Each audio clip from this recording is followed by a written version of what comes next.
What's up YouTube? This is Andrew's Car Reviews coming back at you with another video. So the wife and I bought a 2015 Cadillac Escalade Premium.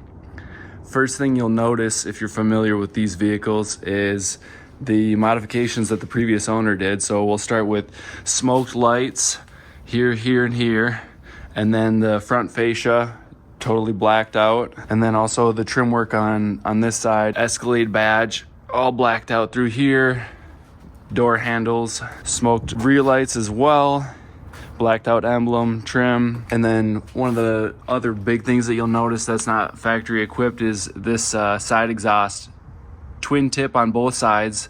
It's a Takeda, I believe it's from AFE Power.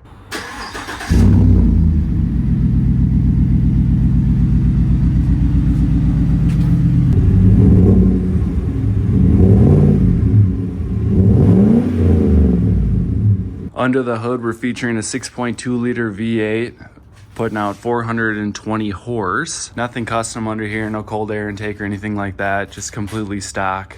One of the signature things about the Cadillac aesthetic is the multiple headlights. You got 1, 2, 3, 4, 5 lights up here for your low beam. Working with factory 22-inch wheels. Upon opening the door, you have power running boards. So that's pretty cool. Unless it's super cold out, then they don't work so well with the hydraulics. But under normal circumstances, they work great. And it's a nice little luxury feature that you won't find on most vehicles. Primarily leather and kind of a suede interior throughout. Pretty high luxury, especially considering this truck is 10 years old at this point. We do have the WeatherTech floor liners. This truck does have a heated steering wheel, which was one of my main buying criteria. The gauge clusters are very customizable. So right now I'm working with the tire pressure gauge for each of the 4 tires, and then the fuel range. Those are my favorite 2 to keep featured on the cluster. And it's all digitized, so you can cycle through a lot of different selections in the menu, depending on what you want to see here while you're driving. Another thing you'll notice is it does have the heads-up display. Yeah, so it'll give you your suggested speed limit based on what road you're driving on, and then of course the speed you're traveling, which has been super helpful to reduce the risk of speeding tickets. Heated seats as well as ventilated seats. The ventilated for the front row, and then just heated seats in the second row.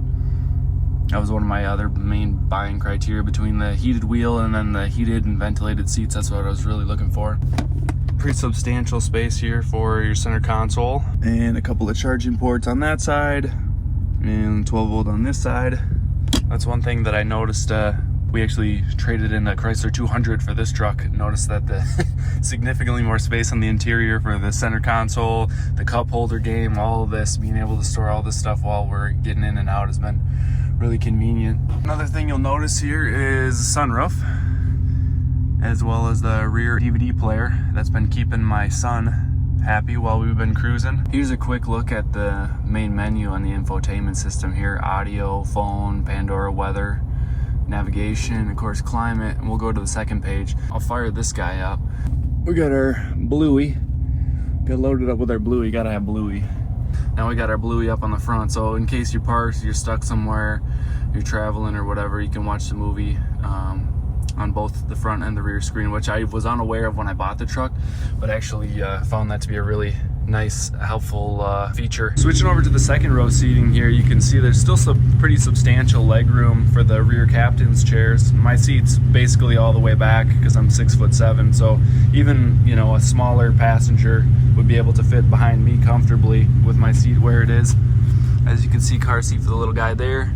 We got all the movies loaded up in here. So here's the rear climate control. You can see the heated seat buttons there. Now we'll fire up the power lift gate. We bought an aftermarket cargo net because stuff was flying out the back. That's one gripe I do have. As soon as I'd open the rear lift gate, I'm not used to that with the SUV. Stuff would be flying out here from the grocery store, so I had to pick up the cargo net. You'll notice you have the powered seats back here. Plenty of space back here for all your stuff, and then we do have the original Cadillac headphones for the DVD system. That's my Infiniti G37X that I've had it for a few years, that unfortunately has never found its way onto the YouTube channel, so that is going to be the next thing that we take a look at. So that about wraps up the quick tour of the 2015 Cadillac Escalade Premium my wife and I bought a few months ago. Hit the like button if you like what you saw today, hit the subscribe button, add a comment down below, and I'll see you in the next video. Thanks for coming to check it out.